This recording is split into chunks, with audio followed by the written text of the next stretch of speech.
27절 말씀. 잠언 14장 27절 말씀.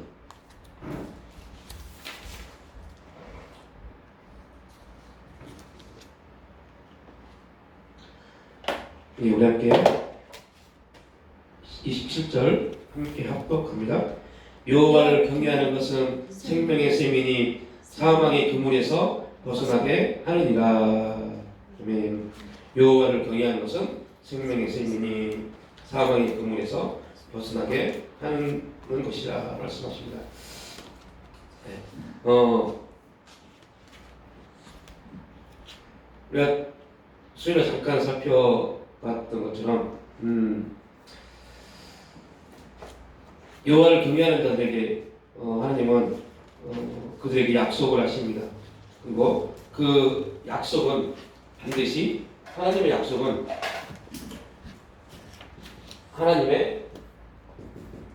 약속은 우리에게 만족과 행복으로 나타난다라고 성경이 우리가 또 증거합니다.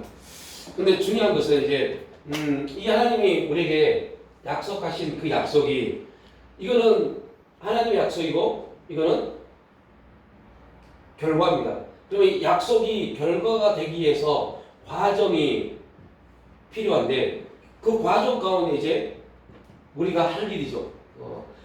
약속과 결과는 누가 하시는 거예요?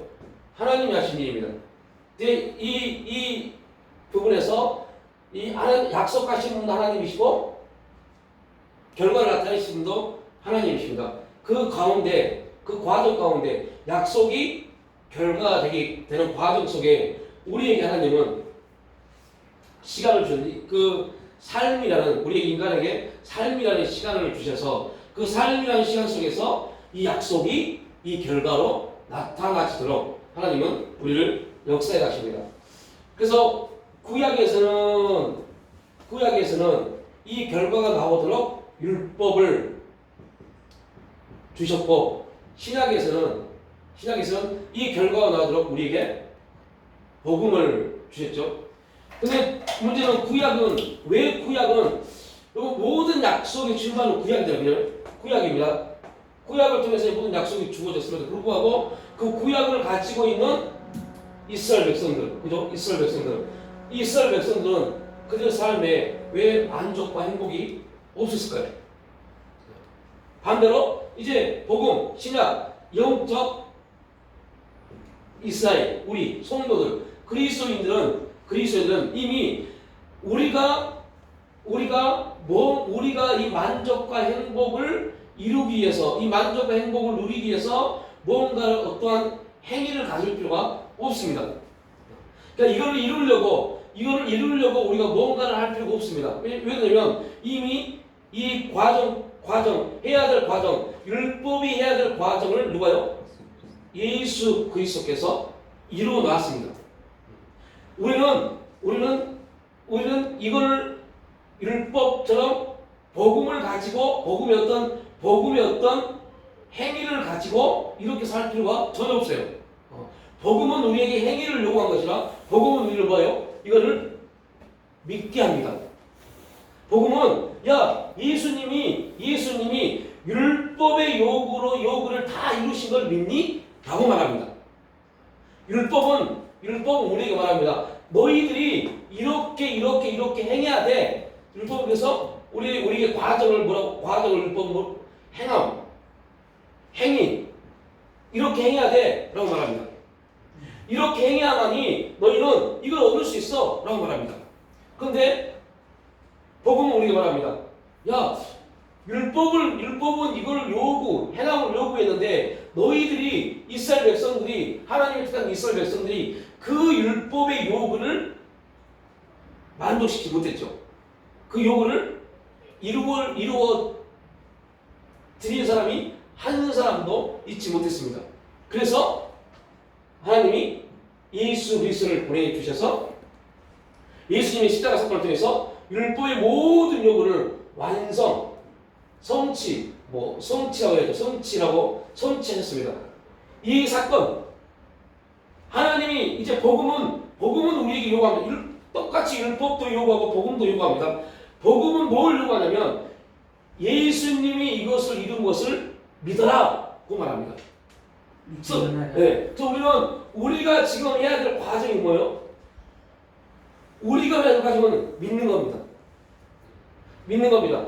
뭐예요? 예수 그리스도 안에 들어오면 너희는 참 만족을 할 수 있고 행복한 삶을 살 수 있다. 이걸 믿는 겁니다. 그런데 율법은 만족한 삶과 행복한 삶을 살기 위해서 얼마나 많은 노력을 해야 되는지를 계속적으로 말합니다. 그러니까 인간의 노력, 우리의 열심과 노력을 통해서 만족과 행복을 얻어내야 돼요. 그런데 여러분 지금의 시대도 지금이 또 얼마나 많은 성도들이 행복한 삶을 살기 위해서 얼마나 많은 노력을 하고 있습니까? 얼마나 많은 열심을 갖고 있습니까? 그런데 그들의 노력과 열심히 행복을 줄까요? 저는 결단코 주지 못하는 겁니다. 왜 그러냐? 우리가 지금 많은 사람들이 착각하는 게 뭐냐면 우리의 노력과 열심을 통해서 만족과 행복한 삶을 산다. 나는 그 만족과 행복이라는 그 기준이요. 성경이 아닙니다. 말씀이 아닙니다. 그 기준이 뭐예요? 이 세상입니다. 그래서 행복한 삶을 살기 위해서 이 세상 사람들 또한 그리스도 안에 있으면서 복음에 합당하지 못한 사람들 그들의 중심을 뭐가 있어요? 뭐가 행복합니까? 이 세상 기준이요. 먹고 사는 문제.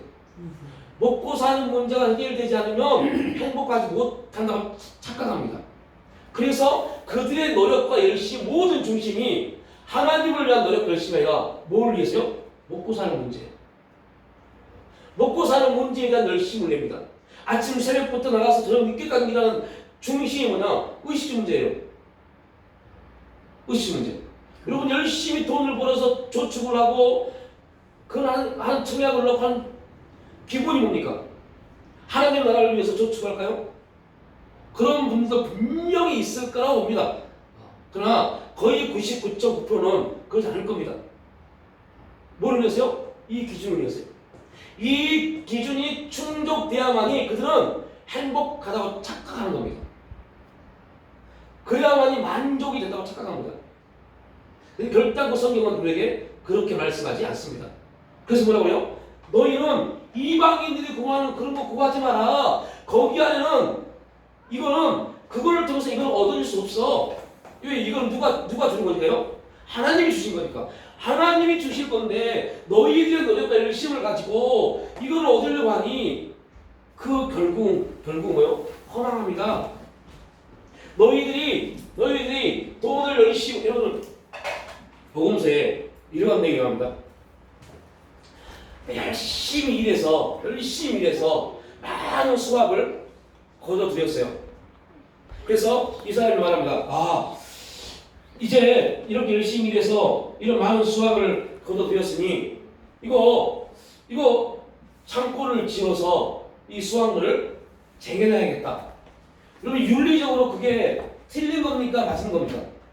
이 세상의 기준으로 오면 뭐라고 그래요?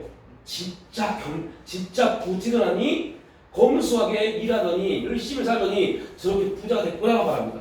윤리적으로 전혀 문제가 되지 않습니다. 오히려 칭송받고 존경받죠. 근데 성경은 그 부자를 뭐라고 해요? 어리석은 오늘 밤에 네 영을 치행한 영혼이라고 말해버립니다. 그러니까 여러분 우리가 조심해야 될 게 율법의 요구 이걸 예수님이 다 이뤄놨음에도 불구하고 우리는 믿음을 가지고 믿음 안에서 우리의 과정, 우리 인간의 과정, 예수 그리스도가 십자가를 통해서 성취하신 그 이후로 모든 사람들은 믿음에 우리의 과정을 그냥 믿는 겁니다. 하나님이 우리에게 믿는 겁니다. 그리고 그 믿음 안에서 성령님이 감동하시면 움직이는 겁니다. 그런데 이 부분을 훈련하지 못해 이 부분이 온전히 신앙 복음적으로 세워지지 아니하니까 지금도 수많은 그리스도인들 또한 이렇게 생각합니다. 내 노력과 열심을 통해서 이걸 잃어버리려고 해요. 그러다 보니 어떤 문제가 생겨요? 이거 하나님 약속 그의 나라와 그의 일을 구하라. 우리의 과정은 그리하면 그 애들과 그 애를 구하라 이 시간을 다 잃어버린 겁니다. 하나님 나라를 구할 시간을 잃어버려요.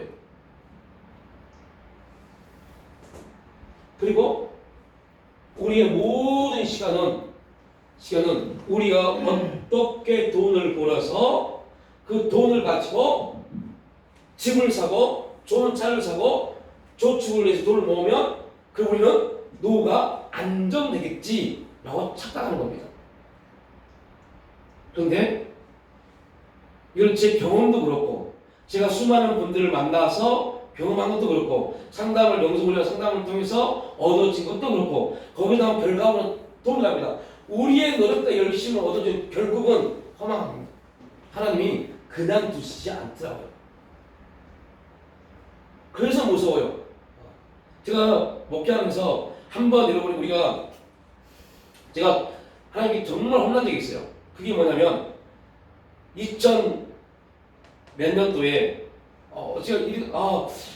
여러분 제가 목회를 좀 바꿔보려고 합니다. 그러면서 으쌰 여러분을 축복이라는 말을 제가 자주 했어요. 이렇게 해야겠다. 이렇게 해야만이 하나님의 축복이 좀 임할 것 같다 해서 막 그렇게 해보려고 1년 동안 정말 많이 보다니 그런 관계자 책들만 엄청나게 보고 그런 사이트를 엄청 찾아보고 했어요. 그런데 문제가 생겼어요. 무슨 문제가 생겼냐?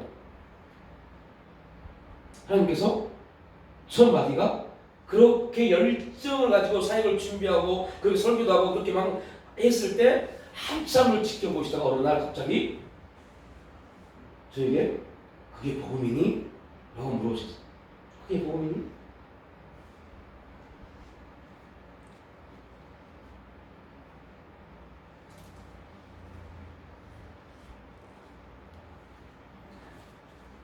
그리고 그 메시지를 듣는 그 후에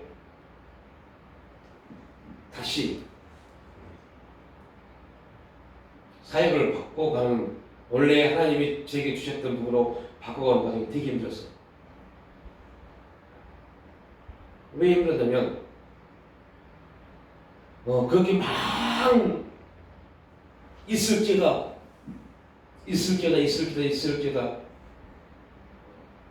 그대로 될지어다 되게 쉬웠어요. 너무 쉬웠어요. 근데 문제는 이걸 깨닫고 나서 거리하면이라는 법칙 이 부분을 깨닫고 나서 이걸 바꾸려고 하니까 되게 어색해져 버려요. 이게 복음이면 그렇고 복음이 어색해져요.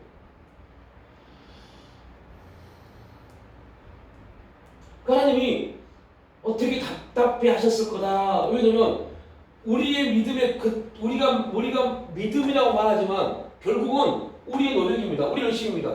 사도 바울이 율법으로는요 진짜 흠이 없는 사람이잖아요. 율법으로는 흠이 없어요.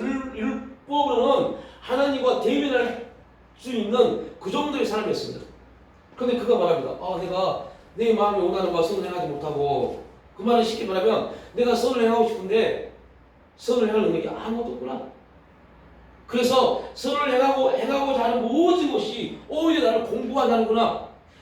결국 우리의 모든 노력은 만족과 행복이 아니라 그들의 공부함으로 옵니다. 공부함으로 다가옵니다. 사람들이 몰라요. 왜 모르냐? 지금 너무 많은 이 세상의 소리들이 우리의 생각, 마음의 생각을요 뺏어가 버렸어요. 자녀 한 명 키우는데 들어가는 돈, 그 돈을 벌기 위해서 여러분 얼마나 많은 사람들이 시간을 허비하고 있게요. 그런데 그들이 그 돈 가지고 그 자녀를 언제 키울 수 있을까요? 없습니다. 자녀를 언제 키울 수 없어요. 이유는 딱 한 가지입니다. 여러분, 사람은 부모가 사람을 키운 게 아니더라고요. 저도 그렇게 생각했어요. 부모가 사람을 키운 게 아닙니다. 하나님의 사명대로 키워져 하는 겁니다. 그래서 부모는 그가 우리 자녀가 하나님의 사명대로 키워가도록 부모는 뭐하는 거예요? 옆에서 기도로 돕는 거 외에는 할 수 있는 게 없더라고요. 더 이상 해서도 안 돼요. 부모들이 자기들 사명을 감당 못해버린다니까 그러면. 내가 부모가 자녀 때문에 자녀에게 시간을 뺏기는 순간부터 자기들에게 준 사명을 행하지 못합니다. 내 노후를 위해서 열심히 살다가 내 사명을 잃어버린 겁니다. 근데 그것이 얼마나 무섭고 얼마나 고통스럽고 우리가 다가올지를 생각하지 못해요. 왜요? 우리의 생각이, 마음의 생각이 너무 지금 이 세상이 말하고 있는 법칙에 빼앗겨버렸어요. 자녀 한 명 키우는데 초등학교, 중학교, 고등학교, 대학교 그러는데 뭐 지금 5년 전에 발표 3억 6천 들어왔는데 3명 한 명 키우는데 3억 6천이 들어야만이 대학교까지 졸업할 수 있대요. 그러니 자녀 2명을 못 낳아요. 그리고 부부가 평생 벌어도 3억 6천 못 봅니다. 먹고 쓰고 하는 돈을 또 법해야 되니까요. 그러니까 자녀 교육 못 시킵니다. 그런데 어떻게 2명, 3명을 어떻게 낳아요? 이러한 계산 원리로 빠지면요, 그들은 주일날도 교육하면 안 돼요. 주일날도 알바를 통해서 주말도 알바해서 또 돈을 벌어야죠. 근데 그러한 신분이 얼마나 많은지 아세요? 월요일부터 금요일까지는 원 직장 다니고 주말에는 주말 알바하는 사람들이요, 요즘 젊은 부부들 엄청납니다. 그래야만이 살 수 있다고 착각하니까요. 그런데 교회 안에도요 그런 분들이 계시다니까요. 왜요? 복음을 몰라서요. 복음을 모르니까 자꾸 이 율법이 요구하는 부분에 마음과 생각이 빼앗겨버립니다. 사단은 우리에게 계속 다가옵니다. 요구합니다. 야, 너 그렇게 살았다면 너희 노후, 너희 인생 망가져. 너희 인생이 뿐만 아니라 네 자녀들 어떻게 할 건데 자꾸 이렇게 다가옵니다. 그래서 마지막 세대는 말세에는 어떤 문제가 있다고 해요? 그러면 디모데전서 한번 보실래요? 사도 바울이 제가 어제 민경이를 데리러 교회에서 나와서 학교를 가는데요. 갑자기 뭐 하나님이 길을 걷고 있는데 막 말세에 대해서 말하면서 원래는 더 많은 글을 써야 되는데 길을 가다 보니까 막 핸드폰을 쓰다 보니까 그렇게 못 썼어요. 그래서 급하게 저희 카톡에다 글을 올려놨어요. 길을 걸어왔는데 막 너무 강하게 줄여서 그거를 막 쓰는데 와, 핸드폰에 글을 지나가면 걷다가 글을 쓰는 게 너무 불편해서 함축해서 그 글을 써서 올렸는데요. 그럼 디모데전서 6장을 보겠습니다.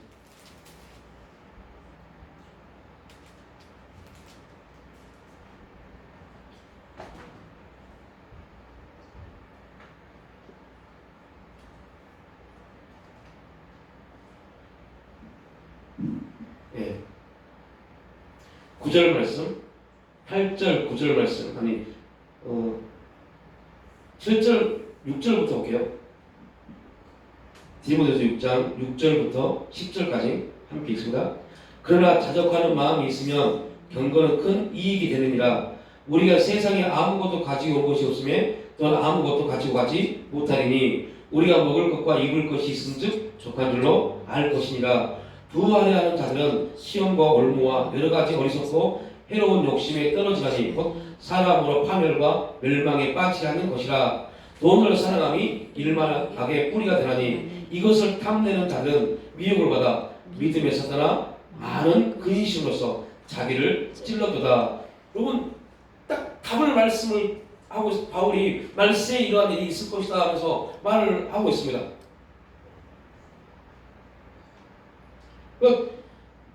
자족하는 마음이 있으면 경건은 큰 이익이 됩니다.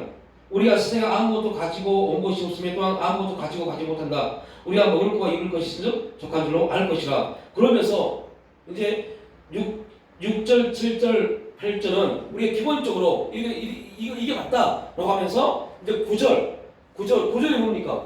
인간의 노력과 열심을 통해서 뭔가를 갖고자 만족, 행복을 누리고자 하는 사람들이 말합니다.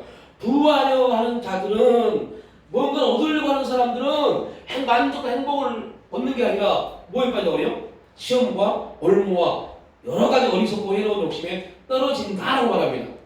그리고 곧 사람으로 파멸과 멸망에 빠지게 하는 것이라.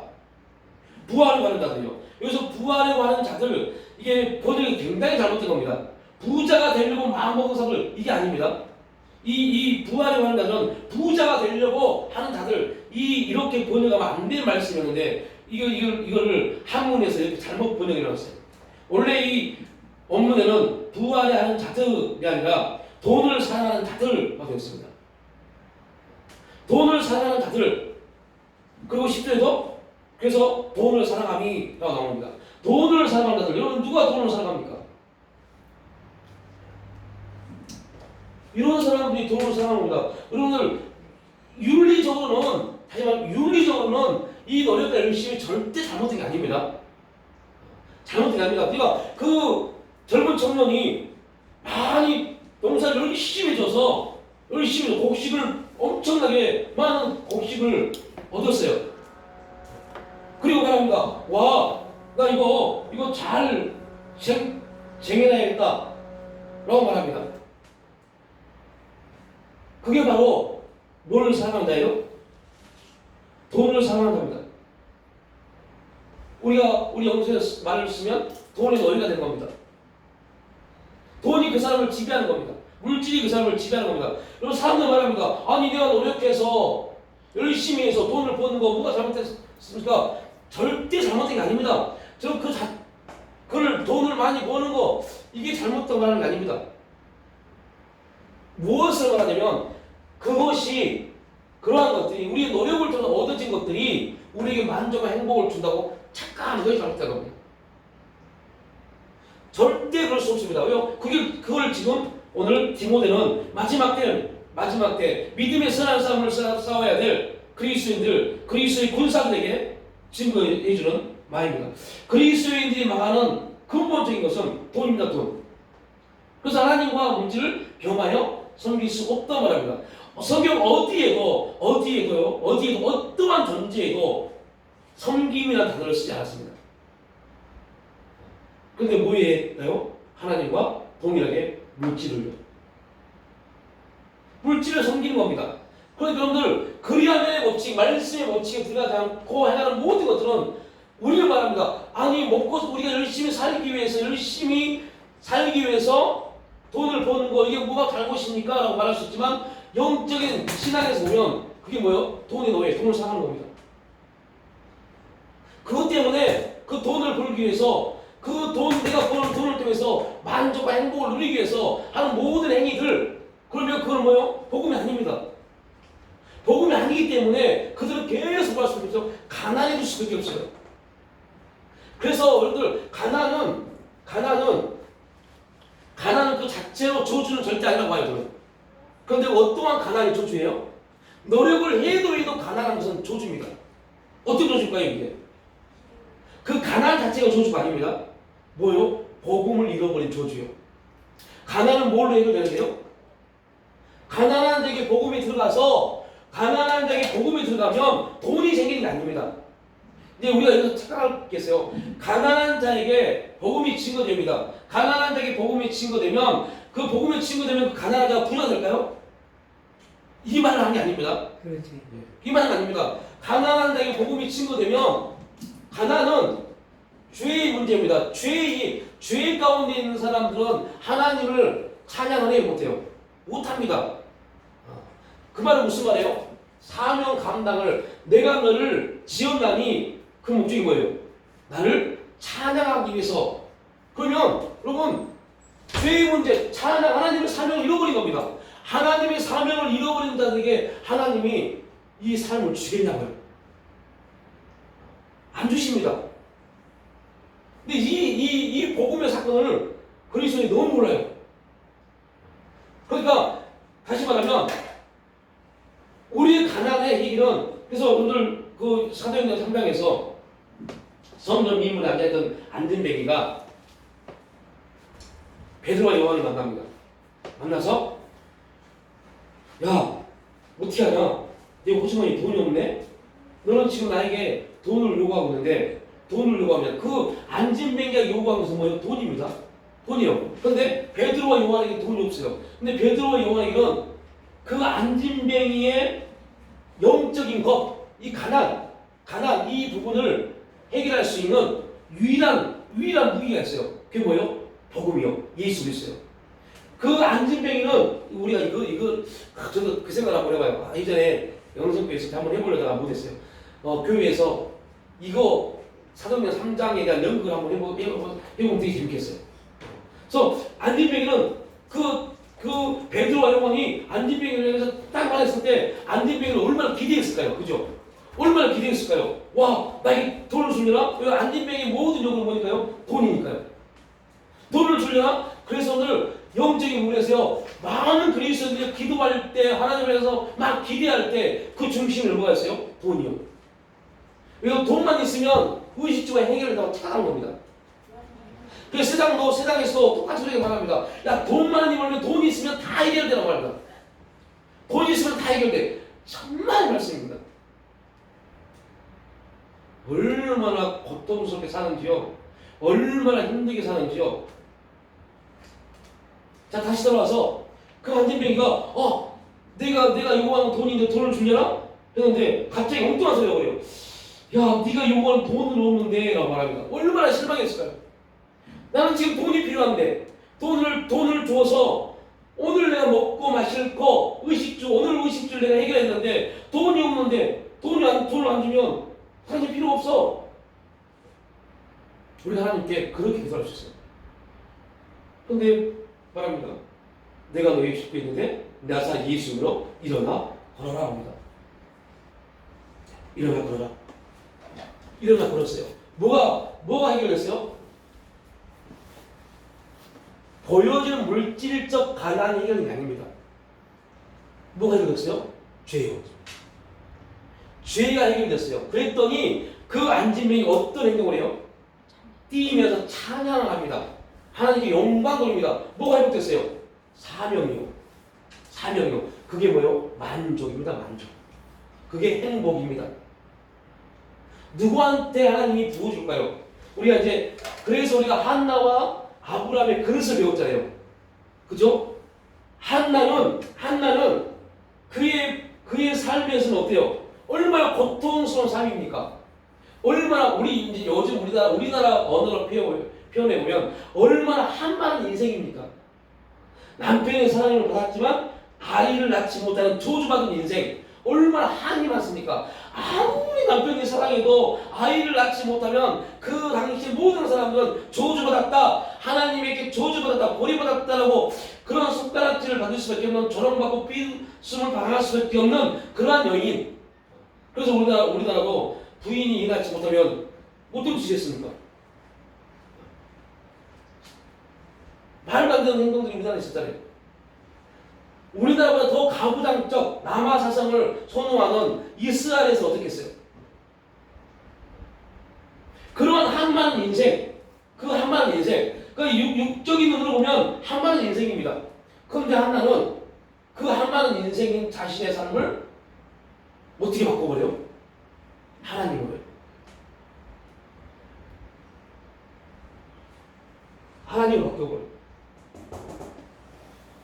사람들의 요구는 그래서 너는 아이를 낳지 못하니까 너는 저주받았어. 이게 사람의 요구였어요. 그러니까 사람들의 요구는 한나는 저주받은 인생.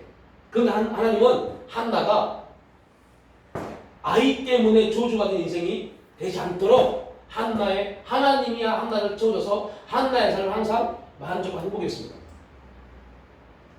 우리가 내 마음이 확정되고 싸우니 이걸 나눴잖아요. 마음이 하나님께 확정된 사람이었어요. 그럼에도 불구하고 마음이 하나님께 확정되어 있음에도 불구하고 뭐 할 수 있어요? 넘어질 수 있습니다. 어떻게 해요? 내가 사울 왕을 2번이나 살려줬는데 그러면 사울 왕이 바뀔 줄 알았는데 사울 왕이 안 바뀌어요. 그것 때문에 다윗은 뭐예요? 마음에 시험을 받습니다. 그래서 가지 말아야 될 곳을 가게 됩니다. 잘못된 선택을 하게 되죠. 그럼에도 불구하고 그는 거기서 깨닫고 다시 주의 날개 밑에 자기를 피합니다. 이게 뭐요? 복음입니다. 우리가 한나가 분명히 우리가 성경을 통해서 나눴던 것처럼 한나가 하나님을 위해서 확정된 마음, 만족과 하나님을 통해서 비록 자녀는 낳지 못했지만 하나님으로 그런 만족과 행복한 삶을 가졌어요. 그럼에도 불구하고 자녀가 없는 것 때문에 육신은 그것 때문에 원통함을 가지고 있었어요. 그런데 뭐가 이겼어요? 그 원통함이 한나를 이긴 게 아니라 이것이 한나를 이겼잖아요. 그죠? 우리가 이걸 봐야 돼요. 한나의 기도를 보는 것은 한나가 기도했더니 원통함을 풀었다가 아니라 하나님을 만족하고 하나님을 통해서 만족하고 행복했던 한나의 기도가 우리가 배워야 될 기도가 바로 그 기도입니다. 아이를 낳지 못하고 저주받고 조롱받고 비웃음받은 한나였지만 그 원통함이 한나를 무너뜨리지 않고 공하게 만들지 않고 하나님 때문에 하나님을 통해서 만족을 받고 하나님 때문에 행복했기 때문에 아무리 엘가나가 내가 당신을 더 사랑해 분인나보다 당신을 더 사랑해 그래도 엘가나의 사랑 때문에 한나가 행복한 것이 아니라 하나님이 한나와 함께 있기 때문에 한나는 그 저주받은 인생임에도 불구하고 행복했습니다. 이 부분이 뭐예요? 경외입니다. 경외. 하나님을 경외하는 자들의 삶의 모습입니다. 그래서 그들은 사람의 요구에 그들의 인생을 뺏기지 않습니다. 그래야만이 하나님이 그 결과를 채워주니까요. 그래서 그 결과물, 그래서 하나님이 그 결과물로 하나에게 사무엘을 딱, 이건 사무엘이 누굽니까? 구약에서 유일하게 예수님의 상중직을 그대로 행했던 사람이 사무엘입니다. 그리고 그 사무엘이 한나에게는 하나님을 담는 그릇이 됩니다. 축복의 그릇이 됩니다. 여러분, 우리에게 하나님이 요구하시는 게 바로 이겁니다. 야, 너희들 그래 이 세상 나라 안에서는 이 세상 나라는 자꾸 우리에게 요구해요. 이미 이 율법은 하나님의 말씀입니다. 그거 오해하면 안 돼요. 잘못 오해하면 큰일 날 소리인데요. 율법은 하나님의 말씀임에도 불구하고 그 율법은요 누가 그 율법을 사용하냐면요 누가요? 사단 마귀가요. 그 율법을 통해서 사단 마귀는 계속 우리를 참수하는 그래서 율법을 통해서 너 율법의 요구도 이루지 못하면서 네가 하나님의 사람이야 하고 자꾸를 참수합니다. 그런데 하나님은 우리에게 율법의 요구를 행하라고 한 적이 없어요.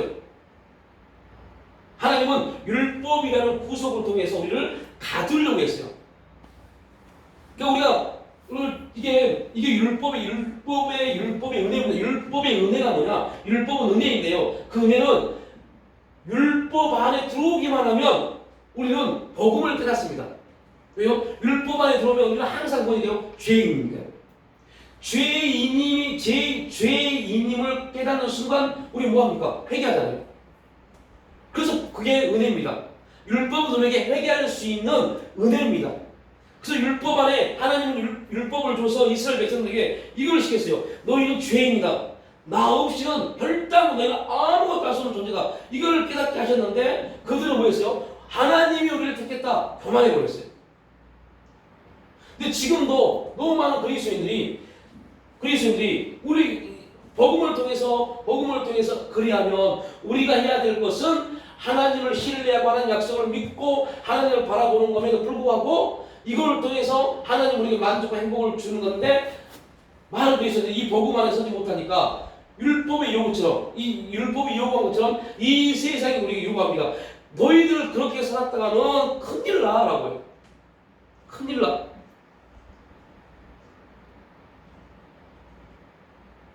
이게 진짜 무섭더라고요.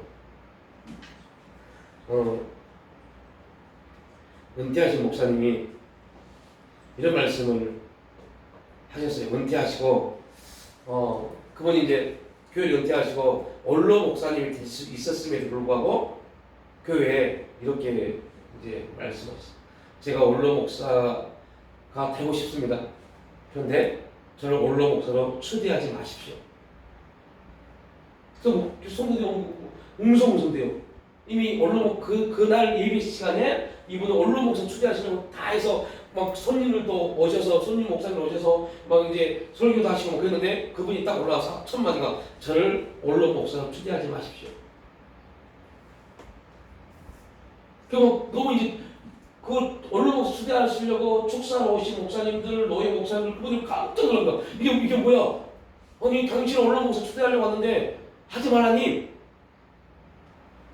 그분이 이렇게 말씀합니다. 여러분 30년 동안 저와 함께 해주셔서 감사합니다. 그리고 미안합니다. 제가 은퇴하고 나서 제 삶을 돌아보니 여러분에게 참 미안한 것은 복음을 제대로 설명하지 못해서 미안합니다.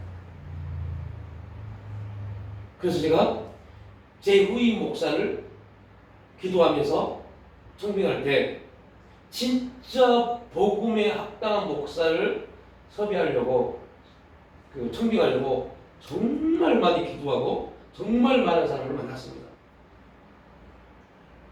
이제 후임 목사님이 오셔서 진짜 복음적인 목사님이십니다. 여러분이 복음을 증거하고 복음을 제시할 텐데 여러분 괜히 저 원로 목사 초대해서 저 사례비 주고 우리 사태 관리해주고 이런 돈을 쓰느니 이것에 신경 쓰느니 그거 다 하지 마십시오.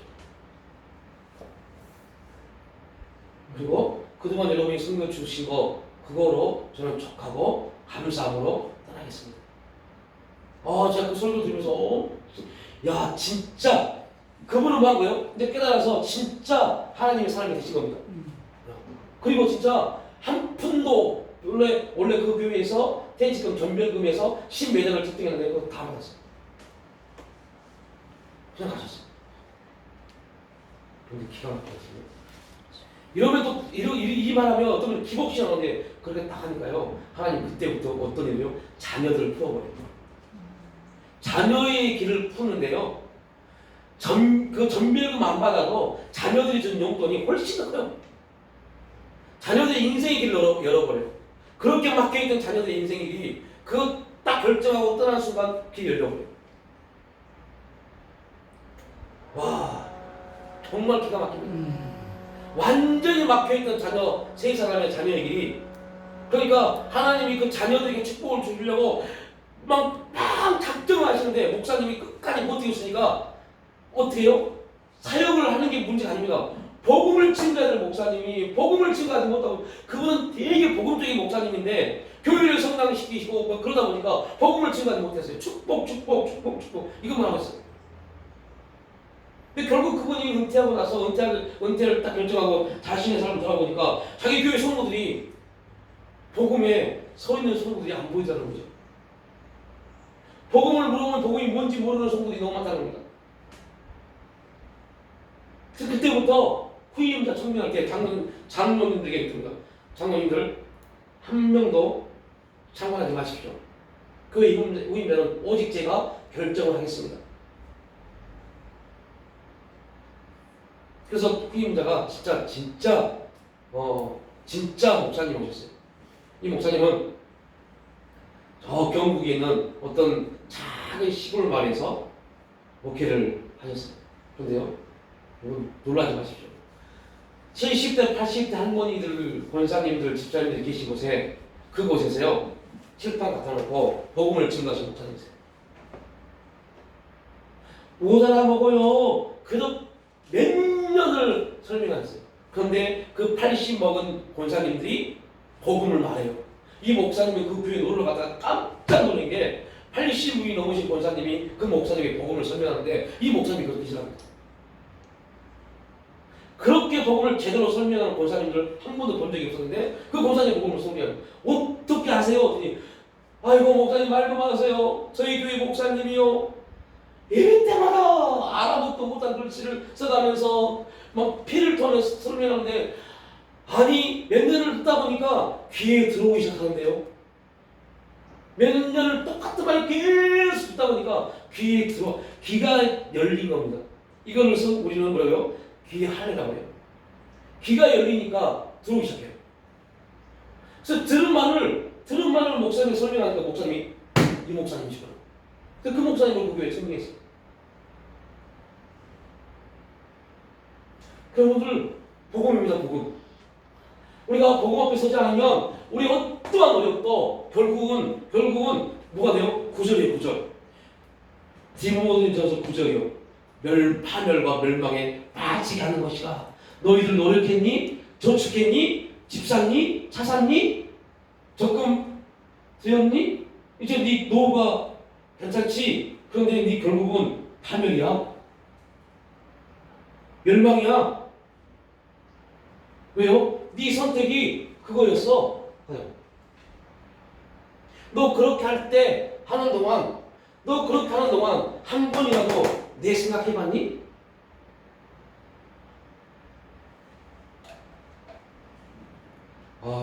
되게 여러분 이제 제가 이 부분을 보면서 그래서 10절에 뭐라고요? 돈을 사랑함이 일만하게 뿌리가 되나니 이것을 탐내는 자들은 미혹을 받아. 그러니까 중요한 건 뭐예요? 미혹을 받아 믿음에서 떠나.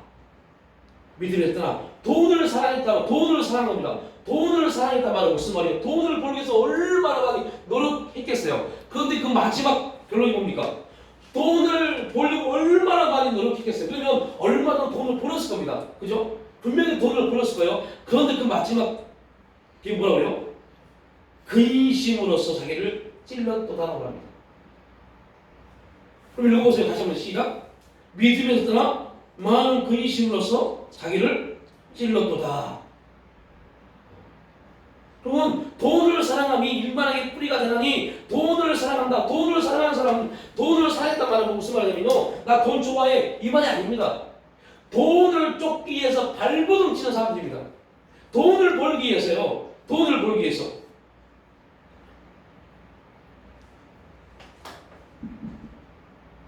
그런데 여러분들 재밌는 것은 돈에 대해서 성경은 뭐라고 해요? 정함이 없다. 정함이 없다. 정함이 아니라 정함이 없다. 그 말이 무슨 말이에요? 정해진 곳이 없다는 겁니다. 돈은, 물질은요, 정해진 곳이 없습니다. 내가 아무리 돈을 쫓아가도요, 이곳에 있을 것 같지만 정해진 곳이 없습니다. 그러니까 결국 돈을 사랑했다. 돈을 쫓아갔다. 돈을 많이 벌기 위해서 열심히 노력했다. 그런데 그렇게 해서 돈을 어느 정도 모아서 모아했는데 의식주를 말했는데 뭐가요? 근심이 그를 찔러버립니다. 근심.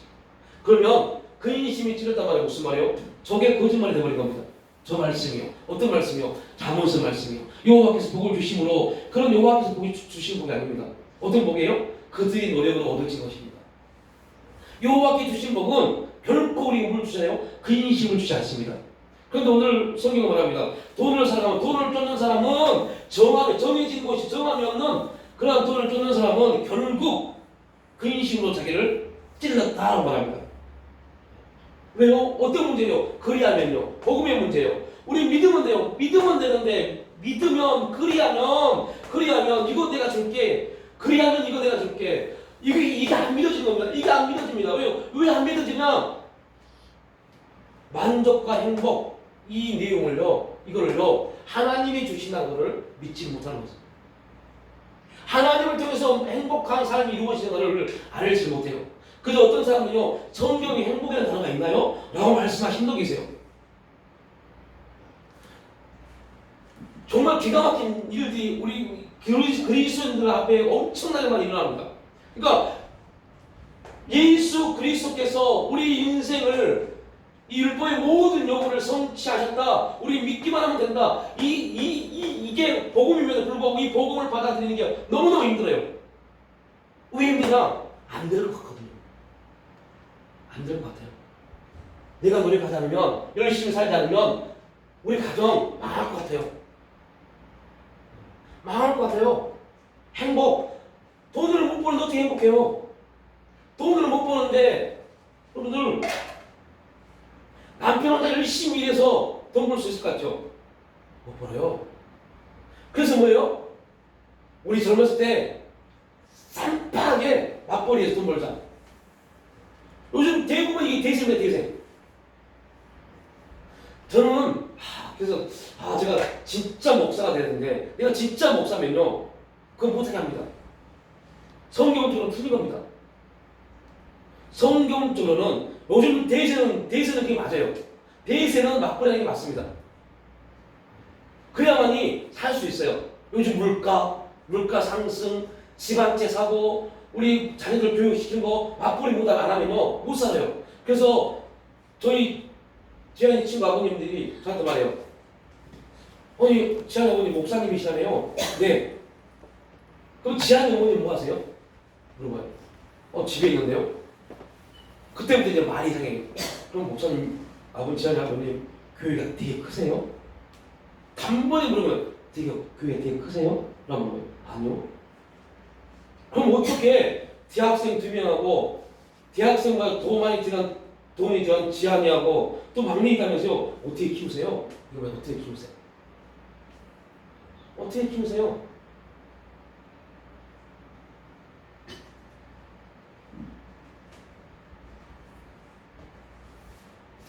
세상 원리로는 못 키웁니다. 제가 거기서 깨달았어요. 사명대로 크구나, 사명대로. 사명대로 큰 겁니다, 사명대로. 그래서 다시 결론. 제가 진짜 목사면요, 진짜 목사가 되는데, 진짜 목사면 하지 마! 여러분, 성경적으로 앞으로 하지 마십시오. 남편이 많이 벌든 적게 벌든 남편은 일하고 아내는 뭐 해야 돼요? 집에서 남편을 위해서 기도하고 이게 맞는 겁니다. 먹고 마시는 거 있는 줄 뭐하라? 족한 줄 알라. 이 부활을 하는 자들아, 너희들이 지금 뭐하고 있니? 너희들이 지금 마지막 때 지금 너희 신앙도 못 지키고 뭐하고 있니? 이걸 지금 부활하는 자들아, 돈을 쫓는 자들아, 돈을 사랑하는 자들아, 너희 신앙이 지금 망하고 있고 너희 신앙이 무너지고 오고 있는데 돈을 쫓아? 시험과 올무와 여러 가지 열이 있고 해로운 욕심에 떨어지나니 곧 사람으로 파멸과 멸망에 빠지지 않은 것이라. 돈을 사랑함이 일만하게 뿌리가 되나니 이것을 탐내는 자들은 미혹을 받아 믿음에 따른 많은 근심으로 자기를 찔렀도다. 결국 열심히 살려고 정말로 헛전지도 않고 열심히 살려고 돈을 맞벌이로 돈을 벌어서 자꾸 적금 넣고 청약 넣고 그렇게 살았는데 결국 근심이 찔러버립니다. 그렇다고 해서 그렇게 살지 말라는 소리 아닙니다. 그렇다고 그렇게 살지 않고 그냥 배짱이처럼 살아는 소리가 그때 아닙니다. 뭐들요? 사명 들어서요. 사명들. 내가 지금 먹고 마실 수 있음이 감사해서 하나님을 찬양하고 하나님 나라를 위해서 기도하고 하나님 나라를 위해서 순종할 때 그리하면 이방인들이 구하는 거 음식주 문제 내 거야, 내가 할 거야. 너희들은 너희들이 할 게 아니야. 그런데 이걸 하면서 만족을, 행복을, 그 삶을 이루려고 하니 얼마나 힘들어요. 얼마나 힘들어요. 여러분, 기도해야 돼요. 우리를 위해서 기도하지만 우리 자녀들을 위해서 기도해야 돼요. 뭘 위해서요? 이 세상의 기준이 아닌 복음에 합당한 삶을 위해서 살아가도록 해요.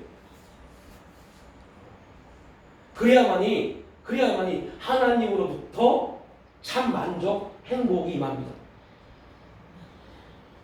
그 인생에 하나님이 부어주신 겁니다. 그 인생에 하나님이 역사해 주신 겁니다.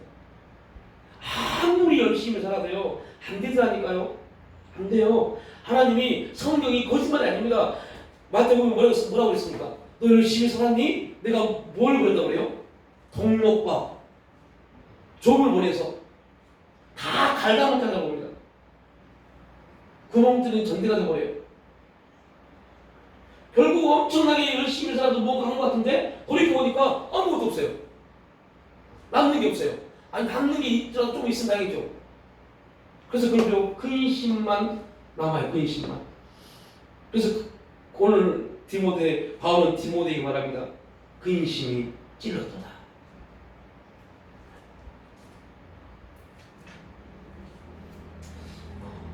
제가 요 근래 가장 강하게 설교를 한 것 같아요.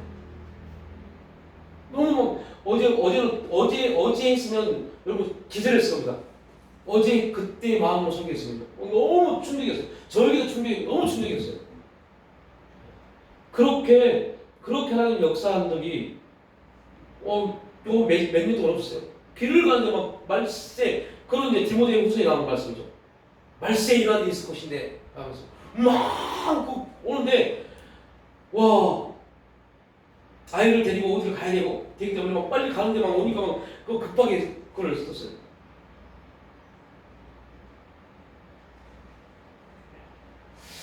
예, 어찌하면 우리가 마태복음 6장 3절을 말씀, 그리하면 법칙, 그리하면의 놀라운 은혜, 하나님을 경외함으로. 그래서 결국 그의 나라와 그의 일을 구하는 건 뭐예요? 하나님을 경외하는 겁니다. 하나님을 경외하는 거, 복음 앞에 서는 거, 하나님을 경외하는 거, 복음 앞에 서는 거, 하나님을 사랑하는 거. 그러면 하나님을 사랑하는 자들에게 하나님이 요구하십니다. 너를요, 내가 이렇게 살아, 내가 너에게 줄게. 이러한 일들이 우리 가운데 하나씩 말씀을 통해서 감정되어지는 은혜가 있기를 주님의 이름으로 축복합니다.